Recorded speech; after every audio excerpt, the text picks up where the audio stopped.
So you've been running the same old bro split for the last 18 months, Monday chest, Tuesday back, etc, etc, and you're not seeing any changes. You're not filling out the t-shirts like you want to be. Well, I'm here to tell you guys, it's not necessarily your work ethic, but it's how you're piecing together your training program. Most guys just pick this split because it's what they've seen other people do, or it's how they think is the best way to effectively train a muscle group.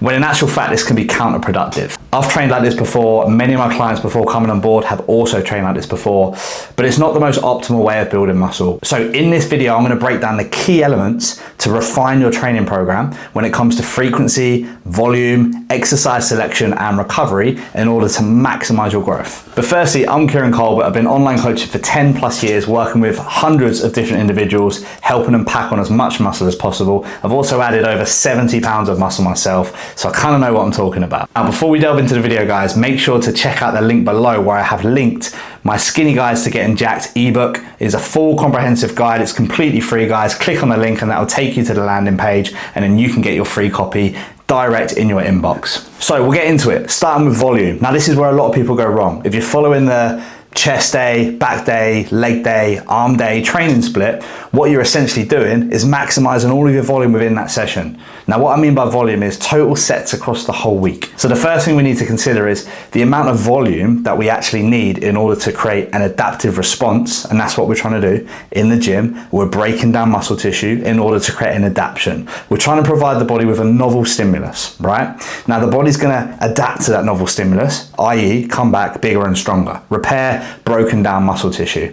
Now, in terms of the actual volume we need on a set muscle group, let's say chest, for example, to actually break that chest down and elicit enough of a stress on the chest in order to create an adaptation. That's essentially hypertrophy. Now, all we really need to do is elicit the minimum amount of stress on that muscle group in order to trigger this adaptation. Now, where a lot of people go wrong is they'll go and train a chest day and they'll do all of their weekly volume, say for example 20 sets, all on chest in that one session. Now, the problem with that is that you've most likely taken your chest beyond the point where it can actually recover from the workload that you're putting it under within one, what I call recovery window. What I mean by that is we're hitting a muscle group and then we're recovering and allowing that muscle group, i.e. the chest, to actually repair the broken muscle tissue and come back again, ready to be stressed again. Once we've taken a muscle group beyond that point whereby it won't be able to recover in time, all we're really doing is wasted volume. And in actual fact, it can be counterproductive. Say, for example, the total sets that our chest needs in order to create this adaptation is 6 in one go, and you're performing 20 sets all in one go. The surplus of sets is just gonna come as wasted or junk volume. And as I said, in actual fact,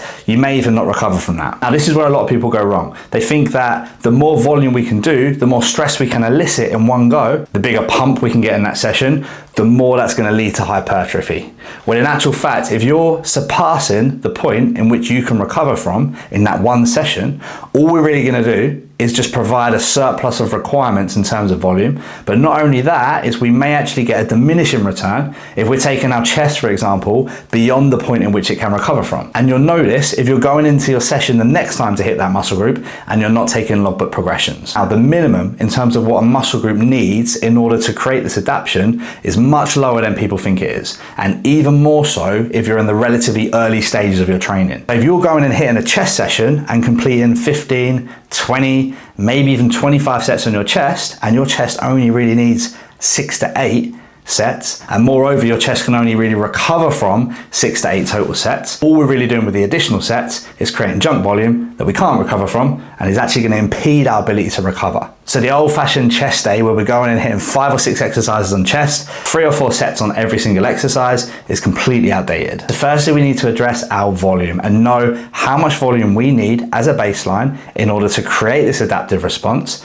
and do that as many times as we can across the week or across our training rotation. And this leads me to point number 2, which is frequency. To reiterate, it ties in with volume, but the more times that you can hit a muscle group, rest, recover, and then allow that muscle group to repair itself, the more windows of opportunity for growth that you then elicit. So why wouldn't we want to do that as many times as we possibly can? So let's say, for example, if we tie it back to the volume again, if our chest needs 20 sets in order to create that hypertrophic response across the week, instead of hitting that all in one go, giving ourselves a massive hit of volume that we can't recover from, systemically, central nervous system wise. Instead of that, we break it down and say, okay, we're gonna hit 20 sets on chest, but instead of doing it all in one session, we're gonna break it down into 2 sessions and maybe do 10 in one session, 10 in the other.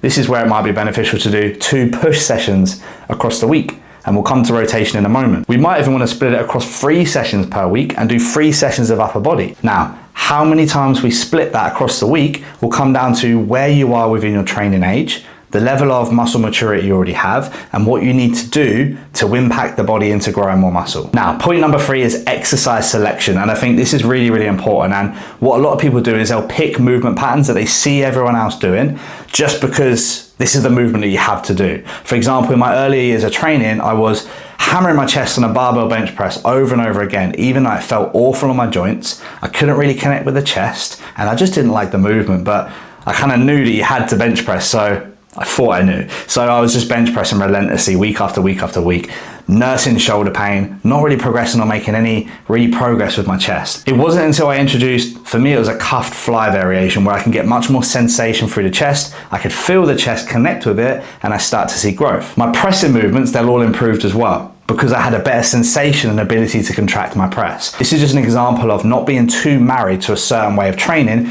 just because you've seen someone else do it or someone else has told you this is what you need to do. I think when it comes to exercise selection, it's really important to make sure that you're picking movements that you can feel. A high amount of sensation, mind-muscle connection is really, really important, but also making sure that you can progress the movements and get strong at them over time. Another important part of exercise selection is making sure that we're picking a lot of multi-plane movements. Now, what I mean by that is, for example, a hip hinge, such as a deadlift, an RDL, a squat pattern, any movement where we're working an entire kinetic chain, we're recruiting multiple muscles in one go, not just isolation. These movements are really important because they're going to give us the most bang for our buck in terms of stimulating muscle into growth.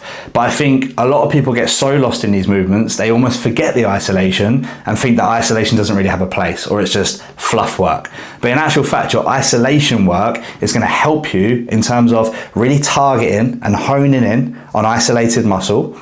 And that isolated muscle, by getting stronger and improving that mind-muscle connection, it's going to help you with your bigger movement patterns. But when it comes to the isolation work, typically I would favor doing your bigger movements earlier on in your training rotation and then moving on to the isolation work a little bit later, once you've already built up some fatigue with the movements earlier on. And finally, we come to the training split itself. Now, if we just recap all of the points and put them together, that will then explain to us how we're going to put together our training split or rotation. So firstly, we remember the volume and the frequency. We're going to be favored more towards hitting a muscle group more times across the week because we've got more windows of opportunity where we can break that muscle down, recover, and then come back stronger and ready to do it again. The more of those windows we can get in, the more opportunity for growth we can incur. So that being said, when it comes to a split, we need to consider how many days a week we can train. Let's say we can train 5 days per week. Brilliant. So we're maybe going to look at splitting up the chest into 2 segments per week, splitting up the delts into 2 segments per week,